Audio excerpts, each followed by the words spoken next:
सी गांव में था एक जमींदार अरविंद नाम का। वे बहुत अनुशासित थे। हर रोज सवेरे मुर्गे के कुकड़कू बोलते समय ही जाग जाते।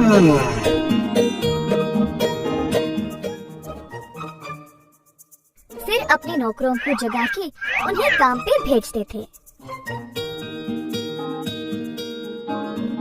चंद्रा और सूरी नामक दो मुलाजिम जमींदार के लिए काम पे नए नए आए हुए थे, परंतु वे दोनों काफी आलसी थे और सवेरे उठ के खेत में जाना उनके लिए बहुत कठिन लग रहा था। दोनों एक कुएं के पास सोते थे।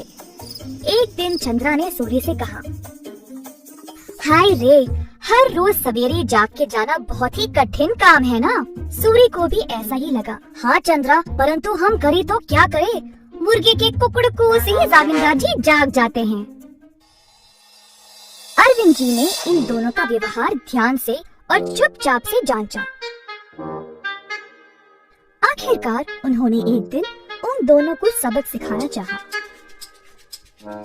एक दिन जब दोनों सो रहे थे, कुएं के अंदर से आवाज आई, सूरी, कितनी देर और सोओगे? उठो और काम पे निकलो। सूरी को नींद में ही आवाज सुनाई दी और वो अचानक से जाग गया। बाजू देखा तो चंद्रा आराम से सो रहा है। सूरी को समझ नहीं आया कि ये आवाज कहाँ से आई। बुरा सपना मान के वो फिर से सो गया। अगले दिन की बात है और दोनों उसी कुएं के पास सोए थे। इस बार कुएं वाली आवाज चंद्रा को सुनाई दी। वो भी अचानक से जाग गया। आसपास देखा तो सूरी आराम से सोया था।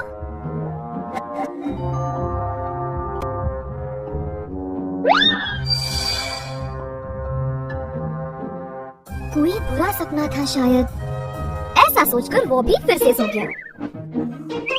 अगले दिन जब वे दोनों फिर से वहीं पे सो रहे थे, अचानक से एक खतरनाक आवाज सुनाई दी। दोनों एक साथ जागे और डर गए, एक दूसरे को देखने लगे। भाई सूरी, आपको भी सुनाई दिया क्या? हाँ चंद्रा, मैं बहुत डर गया और ये कोई बुरा सपना भी नहीं है। ये भयानक आवाज इस कुएं से आ रही है। मैं काम पे निकल रहा हूँ, तुम्हें आना तो आओ। रुको रुको, मैं भी आऊंगा। उस दिन दोनों ने बहुत मेहनत से खेत में काम किया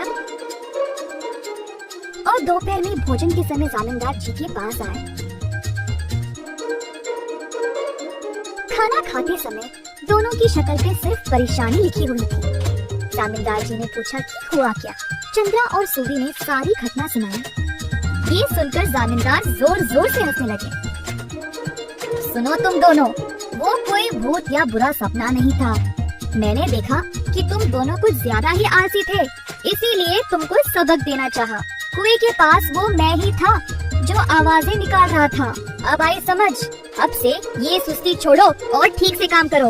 उस दिन से सूरी और चंद्रा ने अपनी आलस्य छोड़ा और खेत पर पूरी मेहनत से काम किया। अच्छे से अपनी रोजी रोटी कमाई और खुशी से जीवन बिताया।